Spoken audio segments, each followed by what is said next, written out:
Okay, good afternoon, ladies and gentlemen. May I have attention, please? All quiet, please. Thank you. Go ahead and have your notes out. We're going to continue literally looking at the Renaissance. Yeah, this is the unit where you're like, oh, I'm in high school now. Huh. I'm glad Mr. Hansen doesn't show all the paintings, or when he does, he doesn't show them for very long, because otherwise it's like, wow, just like the Pope's response. I mean, what did the Pope say when he looked up at the Sistine Chapel after Michelangelo had painted it?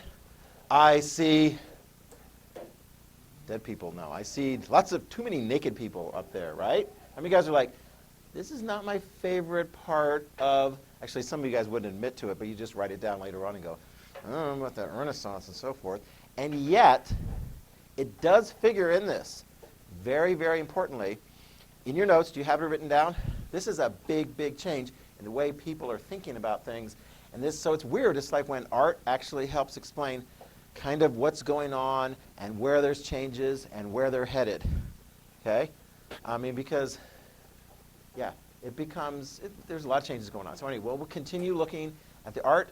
You guys have 2 days off this weekend. And then as far as your school, how often are you going to be popping in here next week? Twice? What about the week after that? 3 times. What about the week after that? Wow, aren't you special? You're not even going to come? Why not? Yeah, it is. It's fall break, yeah. So you got two next week, 3 the following week, and then you got a week off. So don't forget that. In here, I will be probably posting some videos for you guys to watch. I got one queued up in case we do have it. It's like 10 minutes on the Italian Renaissance from the Millennium series, the same one that I showed you guys that I drew from like the Mongol trading. Remember that one? Or the Mongol Empire and how it became an empire and yada, yada, yada. So they got a good episode. It's about 10 minutes or so on the Renaissance. And then, and how many guys have heard of John Green? You've heard of John Green. Have you seen any of John Green's videos? Have you? Have you read some of his books? Yeah, so he's got some books. What books has he written? The Fault in Our Stars, which became a movie. Anybody guys ever seen that? Yeah, it's a pretty powerful movie. Very, very well. It's very sad, isn't it? Yeah, it's a sad one. Anyway, so he's got a really cool thing. It's called Crash Course History, and he's got one for world history, one for U.S. history, and so forth. And so, like when we have time in class, after I finish doing the instruction, we'll usually put on John Green. So I think that'll be, I'll put a link to that in YouTube, and you can get some nice review, and you're like, oh, I know that, I know that, I know that. And he actually covers some additional things that are necessarily going to be ultimately in your test. Ultimately, in this class, when you have a test on this big unit we're in, what's going to be covered? What am I going to test you on? Interesting question. Things from the book that we don't cover in here? No. Things that we cover in here? Yes. Things that we cover in here. Okay? Now, I don't know that I'm probably not necessarily going to be like having art pictures and so forth, but I want you to pay careful attention to the art, the stories, and the things that are associated with the art. Okay? So, in fact, let's pick up right here. Leonardo da Vinci, Last Supper. Is this entirely accurate? Was this an entirely accurate painting? Was it accurate?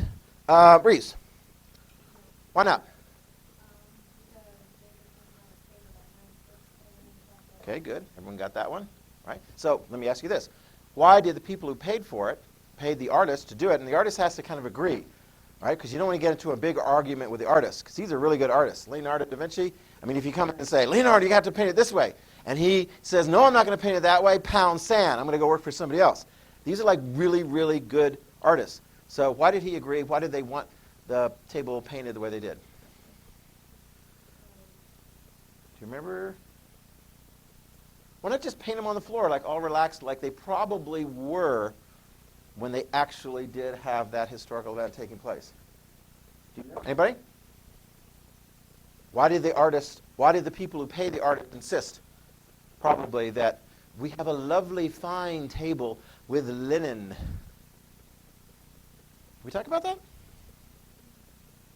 Did they want it to look that way? They did. How about this one? Because this one actually helps answer. It's the same answer. Different question. Why did the person who painted the art, right, and the artist went along with it, have very expensive, colorful clothing for the people involved? Wealth, yeah. In fact, it's very interesting. Art that was done back in those days, you can make a little note of this. Art that was done back in those days, it wasn't just sort of like, hey, do whatever. They had very careful conversations and actually sometimes would write down contracts, like legally binding contracts. Artists, if you want to get paid, you need to make sure that you put this in the painting. A certain percentage of like color.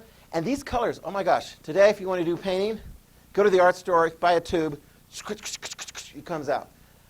Some of those paints are really, really expensive. And the artists themselves would make their own paints. They would get the various different components for those from various different areas. Sometimes they were very, very expensive, hard to get. And they would put them in, and they grinded this, and they grinded that, and so forth, and then you get the paint. Some of those paint colors were really, really expensive. So why do you suppose somebody buying art, paying an artist for that, would put really, really expensive paint colors in their painting? Yeah? Really? Are you telling me humans like to show off? Really? Humans are vain, and they like to show their wealth, and they're this, and they're that. And actually, if you get one of the top painters, artists from that time period, whether it's the church or a private individual like a merchant or a banker, you get one of the best ones, that's something to brag about. Because everyone knows, that's the best. Michelangelo, they knew he was one of the best when he was a young man. Leonardo, he didn't do that many paintings, and so when Leonardo's paintings, if you get a chance to get him to do a painting, that's really good. I saw recently, it's in the news, you can look this up at some point. There's a Renaissance painting that is like recently up for sale. I don't even remember who it's from, but it's one of the big ones. And I think they were like, double digits in the millions of dollars. Yeah, because that artist isn't painting anymore. And in the history of art, those are some of the earliest ones where we know their names and we know the great things they did. And those prices are high up. Actually, can anyone identify here? Any of you guys are like, I know a thing or two about art. Want to give it a shot? One of the most expensive paintings that was ever sold was done by this artist, and I have 1, 2, 3. I think I've got 3 examples of it. Yes, I've got 3 examples of his painting in here. Raise your hand if you can tell me. You've got to have your eyes go across the paintings, and not so much over here, but it's more like kind of over here and over there. Yes? What do you think? Vincent van Gogh? Have you heard of Vincent van Gogh? Point out Vincent van Gogh's pieces. Starry Night. This was one I picked up a poster. The real one is smaller than this, but he was very dynamic and so forth in the changes. He did that, obviously, 1889. Very dynamic in his paintings. Did you see the other ones? This one, no, yeah, Edvard Munch, 1893, about the same time. It's like, COVID, 2020. Anyway, all kinds of various different things that are causing him to, like, have a conniption. Let me see, where's that? Oh, here it is. Yeah, some people sleeping. Oh, isn't that nice weekend by the hay? And then there's this one right here.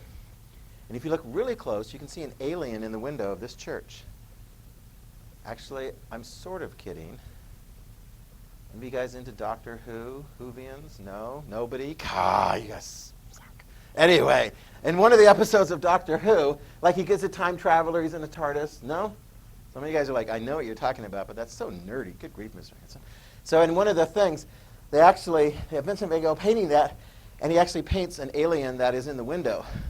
And then they're looking at it and going, we're not supposed to have aliens. So it's a really cool episode about that. So his paintings sell for millions and millions and millions of dollars. Very popular in Japan. Leonardo. Can anyone tell me, we touched on this a little bit, I didn't dwell on it too much. What can you tell from the picture? Can you tell anything more? We identified Jesus in the middle. No argument that that's Jesus. And then we had 12 people on either side, right? And what was your conclusion as to who the 12 people were? Right, you can write that down. This is, from the story of Christianity, Jesus, like gathering with his disciples in Jerusalem on the night he was betrayed. One of the disciples alerts the authorities that are after Jesus because they're like, well, they don't really like Jesus because he's teaching stuff they don't like. And they're going to find out where Jesus is, they're going to arrest him, and they're going to crucify him. That's a big deal within the story of Christianity. 12 of them. Although, have you guys ever heard of Dan Brown? Dan Brown is a writer. He's a novelist. And he does some research in various different things. And he includes that historical research in his stories. And he created a very, very compelling, it's a page turner. I read it. I remember it's like, whoa, whoa, wow, this plot. It's fiction. It's historical fiction. He calls it the Da Vinci Code. Anybody know what I'm talking about? Have you heard of it? How many of you guys have heard of the Da Vinci Code? You have. Have you seen the movie? Tom Hanks is in it. Okay, so the Da Vinci Code, he said, there's something in the painting that reveals what's really going on in the days of Jesus. And Leonardo knew about it, and he put it in the painting. It's a clue to all of you. What's the clue? Yes?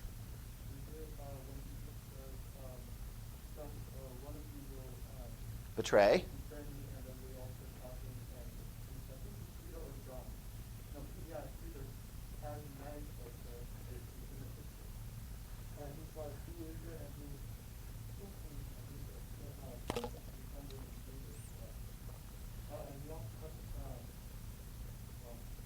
One of the soldiers who comes around to arrest. Yeah. So that's kind of like an interpretation and so forth. This interpretation is really well clear of the traditional interpretations of the people involved in this picture. In fact, the interpretation of Dan Brown is that Leonardo painted these 12 people on either side of Jesus, and one of them is not a man. And you're like, but they all look like men. There were 12 disciples. They were all men. No, says Dan Brown. He says it's proven. You can say anything's proven. When you make an argument, he says, Jesus right here. There's this line going down here, and there's this line coming up here. And he says that's a V. And I forget what the V significance was, but the long and short of it is, this man right here is not a man.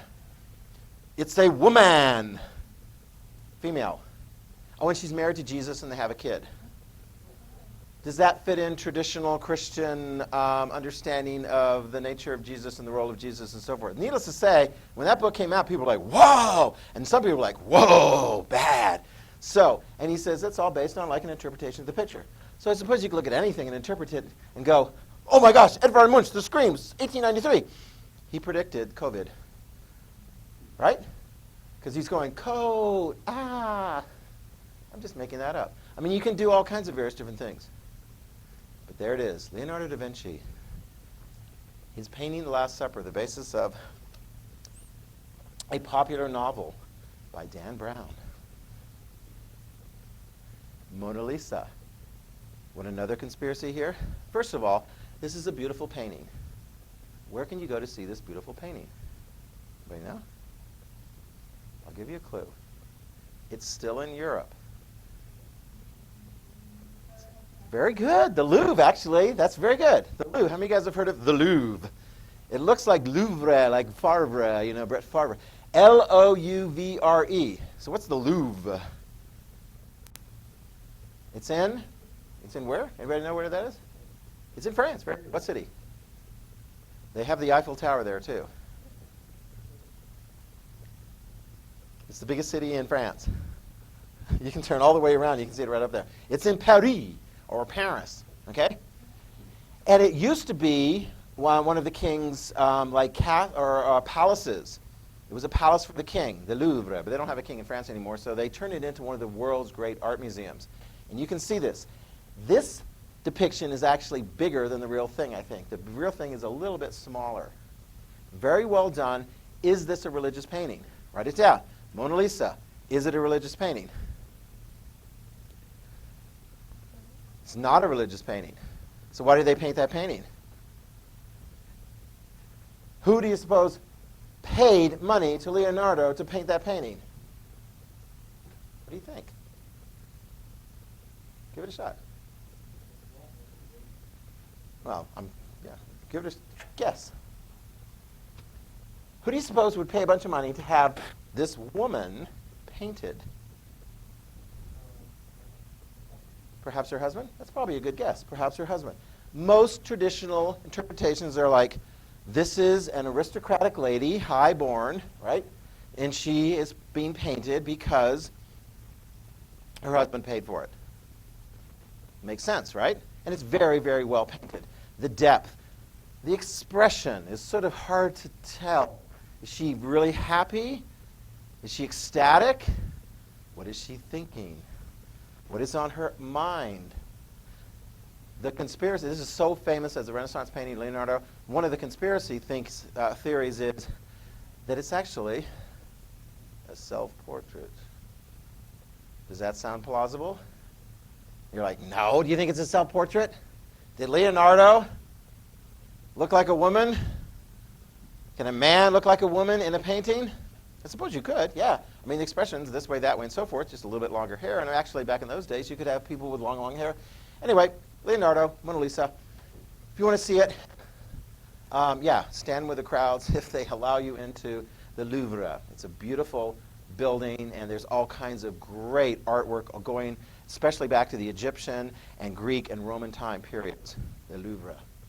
All right, let's continue on. Let's introduce another artist, Donatello, okay? So we got Michelangelo, we got Leonardo, the top two among the Renaissance painters. This is Donatello, and in this particular piece, it's a sculpture piece. It's not three pieces, you got three different views, okay? So we're going to analyze this a little bit here. First of all, is it idealistic? Is this sort of like a, well, it's sculpture, so you do kind of have to have three-dimensionality and so forth there. Is it idealistic? You're like, I don't know. And they look young and so forth. I don't know. I mean, is it like as muscular as some of Michelangelo's portrayals? Not so much. This is interesting. Let's identify a few things about this. It's called David. Raise your hand if you can tell me. If you know, if you don't, that's fine. Raise your hand if you can tell me, who is David? Is it like Donatello's like relative, or the guy who paid Donatello to do the sculpture? Who is David? Anybody got an idea? Who's David? Go for it.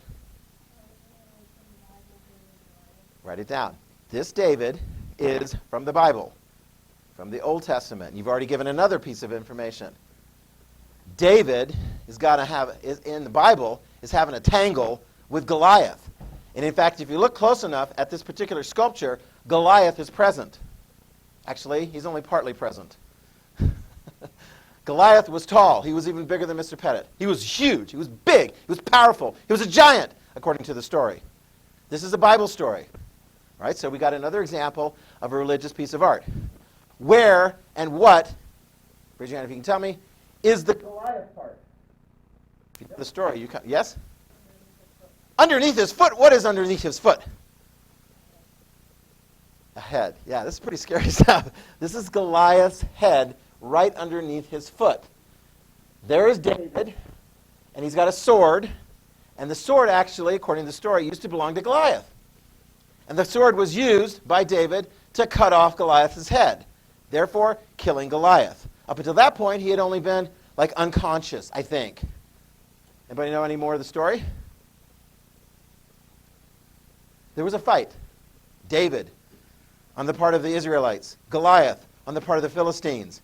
Goliath went out and said, I'll take your best fighter on, and whoever wins between me and your best fighter, that's the result of the battle. Does that sound like a good deal? One-on-one, only one person's going to lose their life.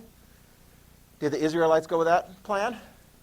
Apparently, they did. Of course, the Israelites are all looking around going, oh, I don't want to be going up against Goliath. But apparently, David, write this down. This is interesting. According to the story that is portrayed in the Old Testament, and we're going to compare that to what's portrayed here in the sculpture, because that's one of the interesting things that goes on. According to that story, David, write this down, was a very young guy. I want to say maybe your age, perhaps even younger. And he's like, I'm going to do this. None of the other men in the Israelite army go out and challenge Goliath or accept Goliath's challenge. And he's like, I can do this. Because this is a Bible story. He's figuring that he has the support of his God, and that will work so that Goliath will be defeated. Anybody know how he did it? Go for it.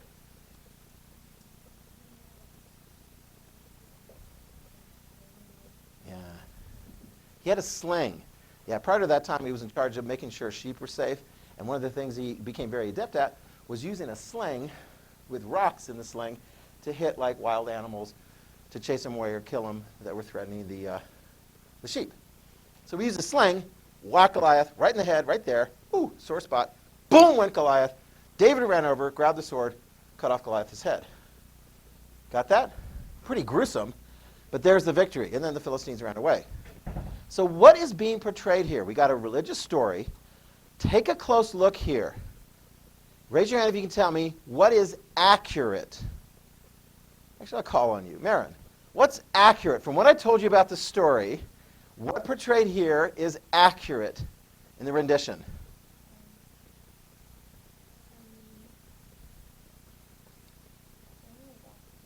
The sling, we have the sling. Do we have the sword? Do we have the head? And what about this? What about the age of David?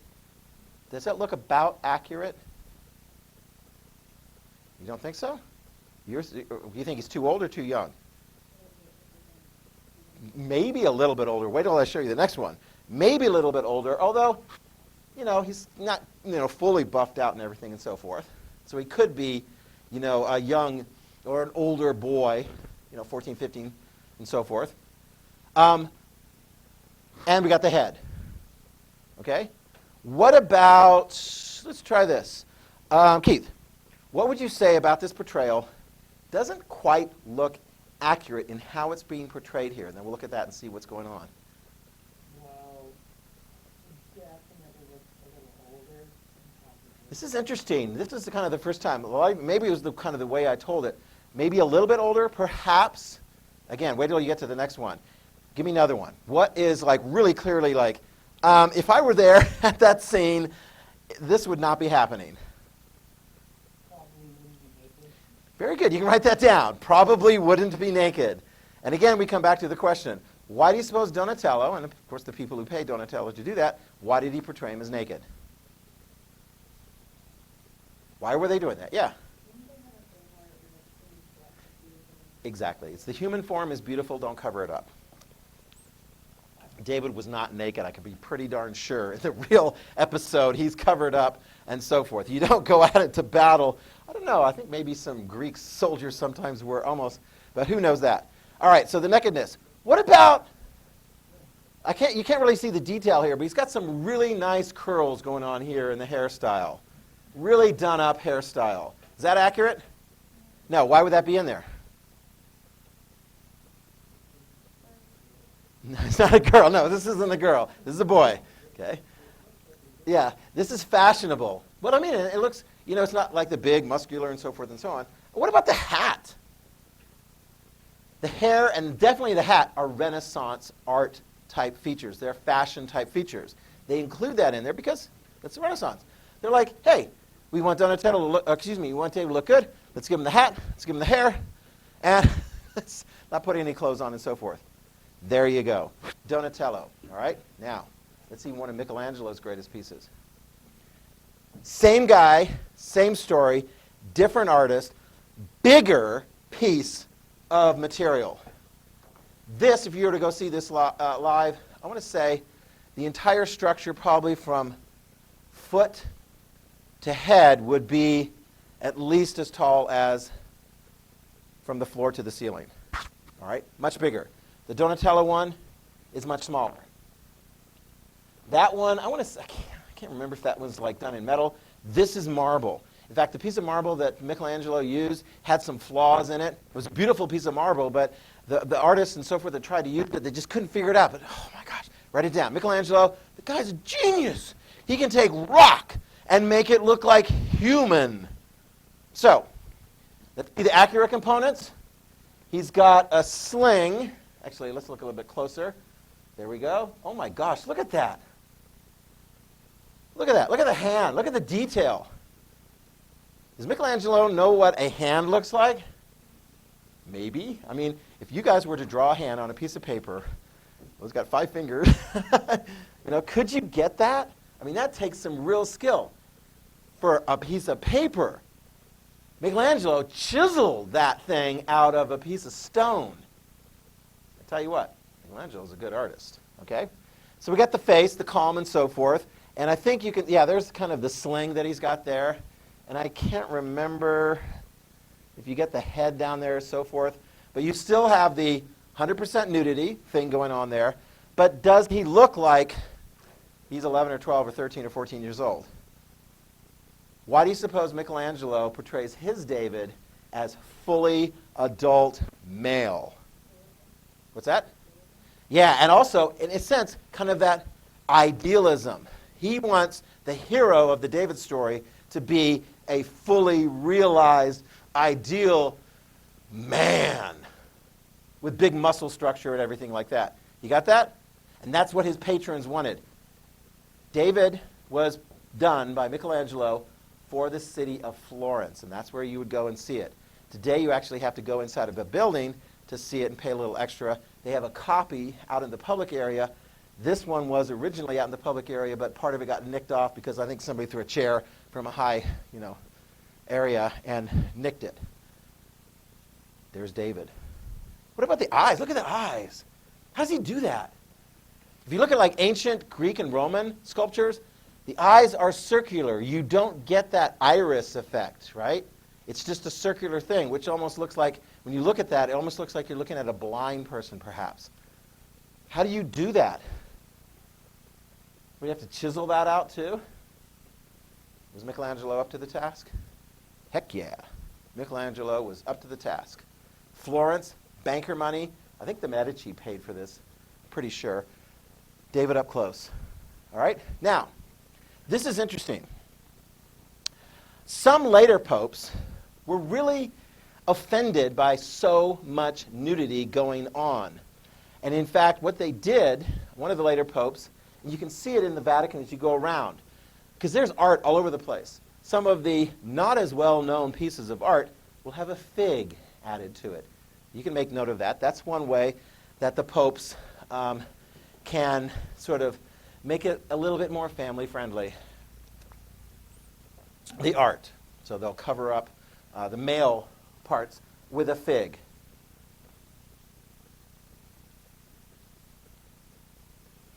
Another piece by Michelangelo. Let's look at this.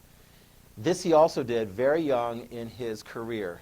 I want to say he was like maybe in his early 20s at the time he did this. This is also in the Vatican. You can see this in Rome. The Pope owns this. Let's look at this one. Stone, actually marble, done by Michelangelo. It's called the Pieta. And you're going to be writing down what Pieta means in just a minute.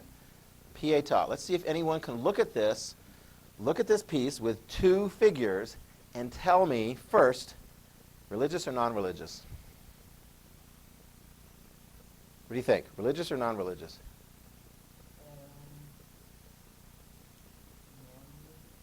Non-religious? How many of you guys think non-religious? Okay, not sure. I mean, it's like, I don't know. How many of you guys think religious? Okay, it's religious. You can write that down, all right? For those of you guys who said it was religious, what clued you in to think that this is a religious painting? Or, excuse me, a religious piece of art. What did you think? Why do you think it was religious? Maybe because you're right. Write that down. Very good. We have, in this picture, so this would be sort of like the other bookend of what you would have like the Madonna and Child, Mary and the baby, Jesus. This is Mary, the mother, and Jesus, who doesn't look like he's doing too well right there. What is the experience of Jesus at that particular time? What's going on with Jesus right there? He's like all laid out on her lap. What's going on there? What do you think? He's sick? Is he sick? Is it more than sick? Is he even alive? He's got the holes in his hand. Where'd the holes in his hand come from? Yeah, the nails on the cross. This is a depiction of Jesus' body taken off the cross, right? So if you go, parts of the story, we've got the Last Supper, okay? And then he was taken into custody by the authorities, and then they were like, man, you got to die. And the Roman authorities are like, yeah, you got to die. So in very quick succession, yeah, Jesus was executed, crucified, hands, feet, and they stuck him in the side too, for good measure. So here, after he's dead, his body is taken down, and there is Mary. Okay? Now let's look at this. First, Is Michelangelo pretty good at what he does? Oh my gosh, yeah, again, this is not like a 3D printer. He took a piece of stone, a piece of marble, chisel, chisel, chisel, chisel, chisel, chisel, and you get all of this very, very realistic thing, even the holes in the hand and so forth. Okay? Jesus is dead, that's realistic. That's accurate. Could someone tell me, look close on that one, and tell me, how is this maybe not 100% accurate? And I'll give you a clue. This is early on in Michelangelo's career, where he's like all into the ideal, the beauty, the perfection of humans, portrayed in the most positive light. What do you think? Oh, sorry, I thought you had, you really, I keep seeing your hand go up. Think about this. Focus particularly on Mary. Would this be an accurate depiction of Mary? What do you think? How many of you guys would agree with that? She looks too young. I would say that too. You can write that down. Very, very astute. She looks very young. She looks about the age that she would be when Jesus was born. But Jesus is in his 30s here, and so she's much, much older, in fact, at the time that Jesus is crucified. So, back to you. Blake, very good. Why do you suppose Michelangelo portrayed Mary so young? Exactly, the idealism thing. The females typically, particularly early on in Michelangelo's career, he portrays them at the prime of their youth, right? So about your age, plus maybe 5 or 10 years. Not much after that. After that, the thinking was, oh, you're starting to lose it. Your hair is starting to change colors, and it's starting to fall out, and you're going to... Anyway, that was Michelangelo's view early on there. So it's really weird. You kind of look at that, and you see Mary, way too young, but very calm, very serene, and so forth. They're portraying her that way, although you may have some idea that she actually was very, very upset because her son was executed, and he's dead. This is one of Michelangelo's most famous masterpiece sculptures. Here is the Sistine Chapel. I've told you about this. Now you actually get a look here. The Sistine Chapel, it's sort of like this rectangular room, and there is a like an altar at the one end. Although, I mean, they do use it for religious purposes, but a lot of times of the day, they've got art lovers, visitors, coming in and looking around. These paintings on the side get less attention. They're by great artists, but not as well known as the artist who did the ceiling and the back wall. The artist who did the ceiling, Michelangelo. The artist who did the back wall was Michelangelo many years later, you know, toward the end of his life. On the ceiling, what's on the ceiling? Religious art, non-religious art? Religious art, right? And you should have written this down before. What part of the Bible are they mostly doing? Is it mostly like the story of Jesus in the New Testament, the newer part of the Bible, or is it more earlier stories? Older stories, yeah. So, for example, here's the depiction. There you get to see it. I've told you about it. Now there it is. You look up, and in the midst of this story and that story and so forth, you look at this one, and that is the creation of Adam. There is the whole Adam. Ideal? Yeah, I mean, he's very fit, entirely naked, very calm. And then here is God. Michelangelo, did he want to portray God as naked?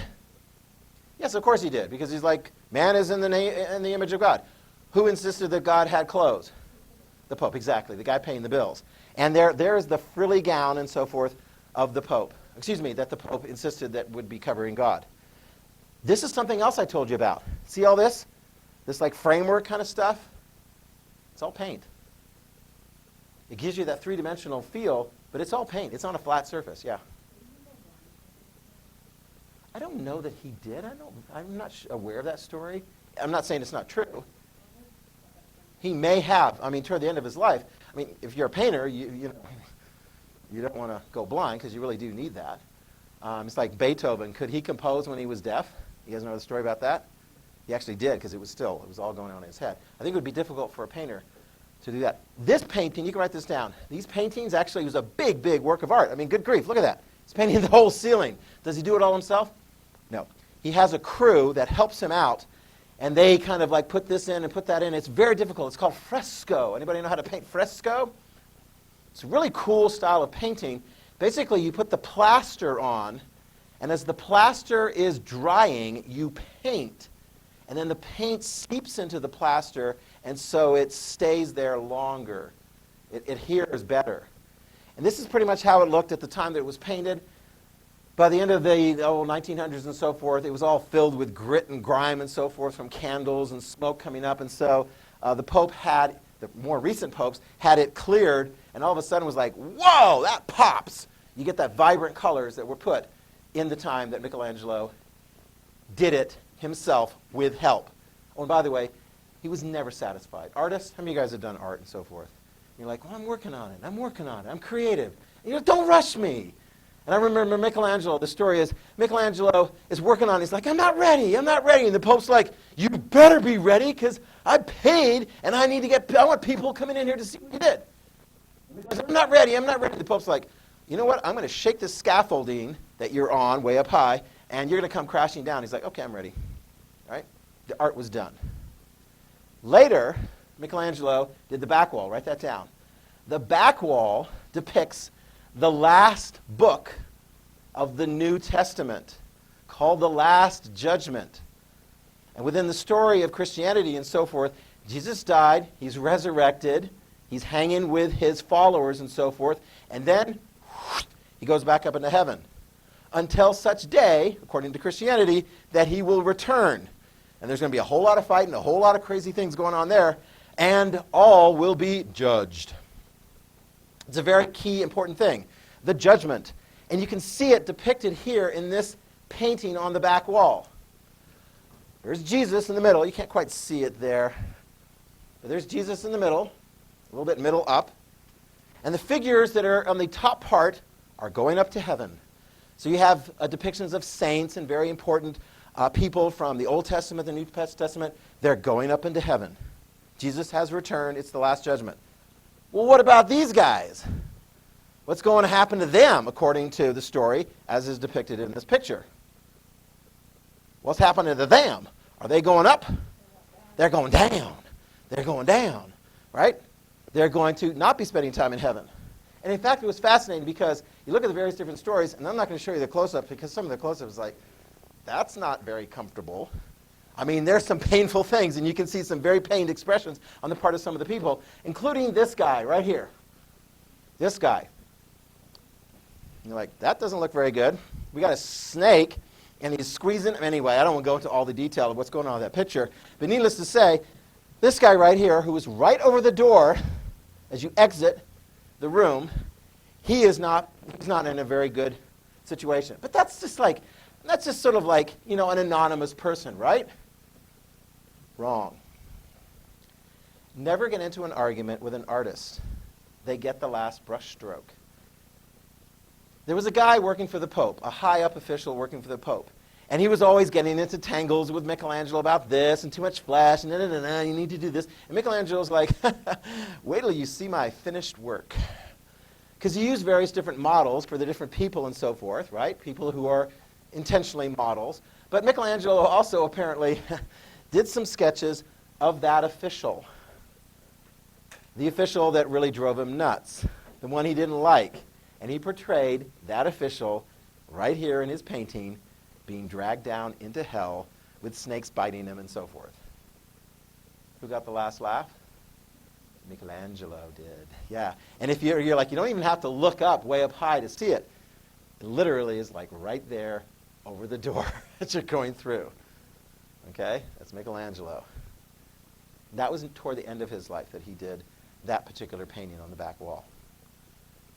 Sandro Botticelli, write his name down as well. Another great Renaissance artist. Okay? You see color and movement. You see flesh. All right? Raise your hand if you can tell me. Is this religious, as in Christian religious, or is it something else? What do you think, Biddy? Yeah, is that like, what do you think? It's the Birth of Venus. Right, there it is. I got you the name. Something else? Yeah? Like what kind of religious? Venus is part of what religious belief system? Some of these guys know. What do you think? Ancient Roman, yeah. What is she within the Roman belief system? The goddess of love. Yeah, love and a couple of other things and so forth in that category. By the way, what is the Greek version of the goddess of love? Aphrodite. Hence the word, if you ever run across it, you're like, what the heck is an aphrodisiac?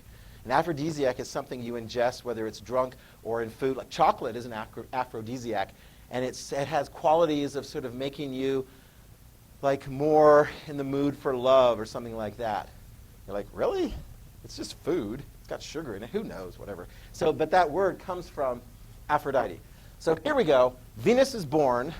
Write it down. The birth of Venus is absolutely not religious. Will you see this painting in a church? Paid for by a church official, a bishop, an archbishop, a cardinal, or a pope? Nope. This is paid for by wealthy, I think the story, they're probably from Florence. As I recall, Botticelli spent a lot of time in Florence. It depicts a scene from Roman mythology. Venus was born. I think her father is, wait a minute, Poseidon is the Greek, so therefore in Roman mythology, the god of the seas and earthquakes is Neptune, yep. So Venus would be born. And so here you've got, in this picture, you've got beautiful clothes that were very Renaissance, and then you have this very serene-looking Venus, or I call Venus on the half shell, right? Because she just kind of comes in and so forth. And here she's being clothed, and here are people working for Neptune blowing her in. Now take a closer look at this picture here. How many guys would say, good artist, Botticelli. Yeah, you knew what you were doing. Yeah. Kind of beautiful, isn't it? Is this idealistic or realistic? Does she have any blemishes? She's beautiful. You got that down. Venus is a beautiful, beautiful, serene face. I think they've used her like face as part of different icons. But notice this. If you look closely, there's something not quite right. It's artistically beautiful, but anatomically, it isn't quite right. Raise your hand when you can see it and you can tell me what it is. Yes? Yeah, her neck's like a foot long. And it's fascinating. You look at that and you're like, what the heck is going on there? Nobody has a neck like that. And yet, artistically, Botticelli loved this line that went along the side of her face and along her neck, and he just wanted to continue the line. It's a beautiful line. Although, it's not accurate.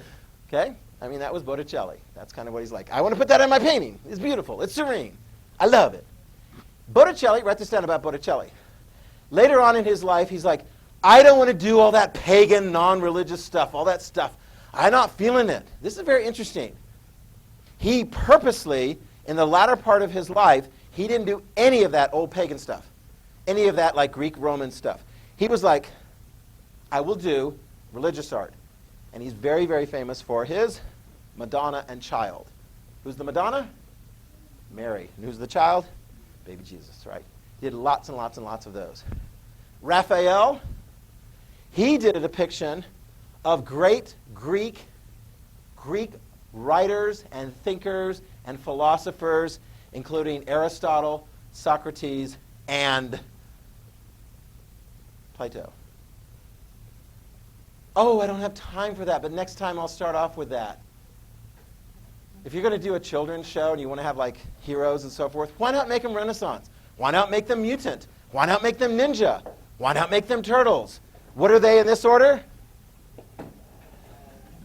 Some of you guys are like, I don't know what you're talking about. There they are. Orange is Michelangelo, Leonardo is blue, Raphael is red, Donatello is purple. Okay? Teenage Mutant Ninja Turtle. Anyway, I'll cue that up for you guys next time, okay? So wipe down your desks.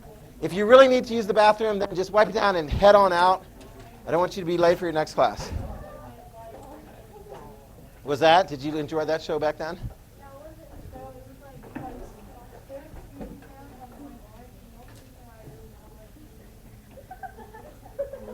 Because of the orange, Michelangelo?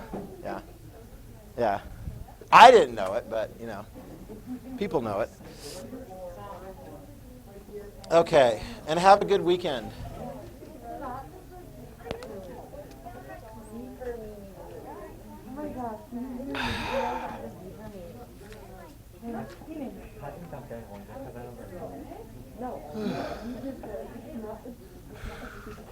Again, if you need to use the restroom, go ahead, head on out. Otherwise, like, start making your way out in a social distance, safe manner. Don't forget your books. Is this your? Oh, she's just wiping her stuff down. I thought she was leaving. She's not going to leave. Not without her books. Good grief. You've done that before? You're like, I'm just so out of here. Oops. I can appreciate that. Okay. Have a good one. See you guys. Bye.